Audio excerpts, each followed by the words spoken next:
Hello everybody, welcome back to Screenstars, welcome to another classic film review, and today I continue my Rocky series of film reviews with Rocky 4 that was released in 1985, was a worldwide smash hit, and was still written and directed by Sylvester Stallone, who of course stars in the film, along with Talia Shire, Burt Young, Carl Weathers, Dolph Lundgren, Tony Burton and Bridget Nielsen.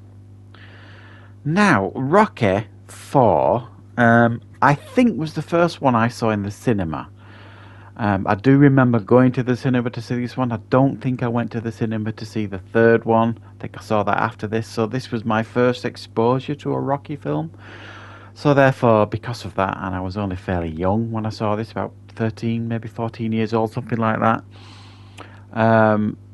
This is one of my favourite Rocky films, although I am aware this film has its issues and problems, but I do think there was a lot of things to enjoy in this film. I think it's the most commercial and Hollywoodized version of a Rocky film we've ever got. But it is still entertaining in most aspects. And for those of you who've never seen Rocky 4, what is it about? Well, Rocky, it's set directly after Rocky 3. He goes home after his fight with Apollo Creed. Is at the end of Rocky 3. If you saw, they had their kind of rematch behind closed doors. Goes home. They have a party, Paulie's birthday, and then Ivan Drago is introduced to the world. This Russian captain who's throwing his hat into the professional world of boxing, and Apollo Creed's not happy about this. He wants to fight him in an exhibition match. He wants to step back into the ring after 5 years of retirement. Rocky is a bit worried about this, but he agrees to help train him, etc. The fight takes place. Tragedy happens. Apollo Creed is killed at the hands of Ivan Drago, and Rocky vows to fight him to take his revenge. Right, my thoughts on Rocky 4. Well, as I've said, I think it is a strong Rocky film, but I understand why people aren't as endeared to this one. But I really, really enjoy this one. There are many arguments to not enjoy this one. I mean, it's like a long MTV music video. I mean, there's really very little character development. I mean, there doesn't need to be, I suppose you could argue, because we know these characters really well. But it is very much of its time, a 1985 film. You know, the films were utilising music and singers and songs in their films consistently, and this film is no exception. In fact, it took it to another level, I would say, this film. There's song after song constantly shoved down your throat in this film, and it does get a little bit tiresome. I think that's fair to say. It goes on and on and on, and there's actually not a lot of useful dialogue here in the film. It very much focused on like the Apollo fight with Drago, and then the training for Rocky and the fight with Drago at the end. There's not an awful lot happens in between. My understanding is that Stallone is promising a director's cut of this for I think it's the 35th anniversary, and apparently it's going to be like a definitive cut.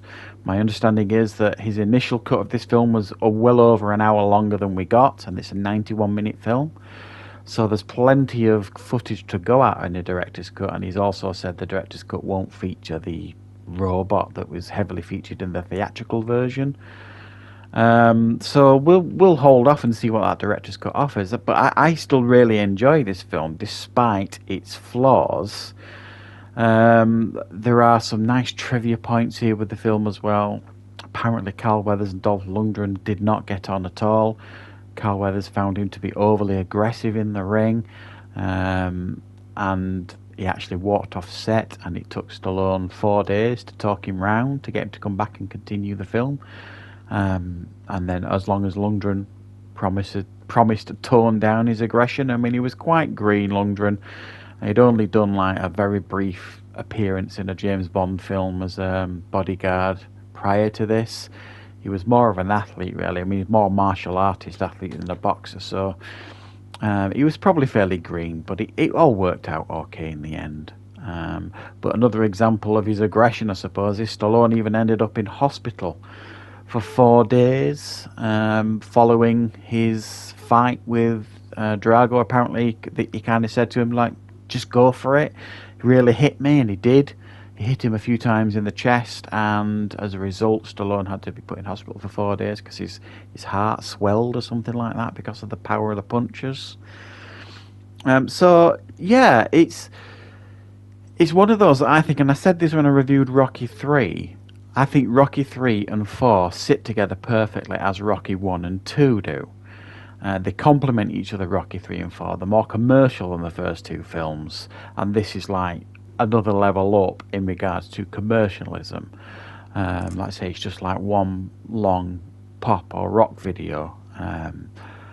It's the first Rocky film as well to not utilise the Bill Conti theme, which a lot of people weren't particularly pleased with. But I actually quite like the music in this film. I mean, I like synthesizer music anyway. My favourite band is Orchestral Manoeuvres in the Dark. And I think Vince DiCola, did the music for this. And I liked the music that he did for this. It was really of the time, the mid-80s. Synth music was huge. And it's come full circle now because everybody's putting synth music in the movies now. So it still sounds really cool and current when you watch it today.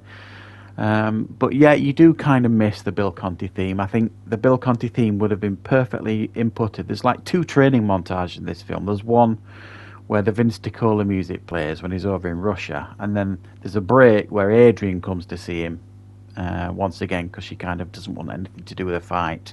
And he has to go to Russia on his own, but she eventually comes out because she can't stay away. So you get the Vince DiCola music and him training. Then Adrian turns up. They have a little moment together, and then the Hearts on Fire music kicks in. I think rather than having the Hearts on Fire music, I think that probably would have been the perfect time for the Bill Conti music.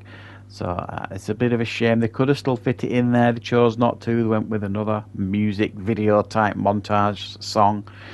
But it still works, do you know what I mean? And my honest opinion is I think the fight between Rocky and Drago is the best fight of the series. We get more of the fight. It's really brutal. It's back and forth. It's really exciting. It's really nicely choreographed. And it just works as well. And there's just one final thing I really want to say here. That beard, Stallone, that beard he grows in Russia. I don't know if it was a real beard or a fake beard, but my God, he suited that beard and he should have used it more often. I think the only other time I remember him having a beard in the film was Nighthawks. I might be wrong, there might be another one. But he suited that beard and he should have had it on more often. However, I digress. I'm going to give Rocky IV an 8 out of 10. It's very, very watchable. It's a great Rocky film, some great fight scenes in it, and one to certainly check out once you've watched Rocky 1, 2 and 3, certainly if you've never watched any of the Rocky films. It surprises me to say that, but there are still some people out there who have never seen the Rocky films. So yeah, get on that, guys, and get them watched. So thanks for watching, everybody. I'll be back with more reviews on the channel very, very soon.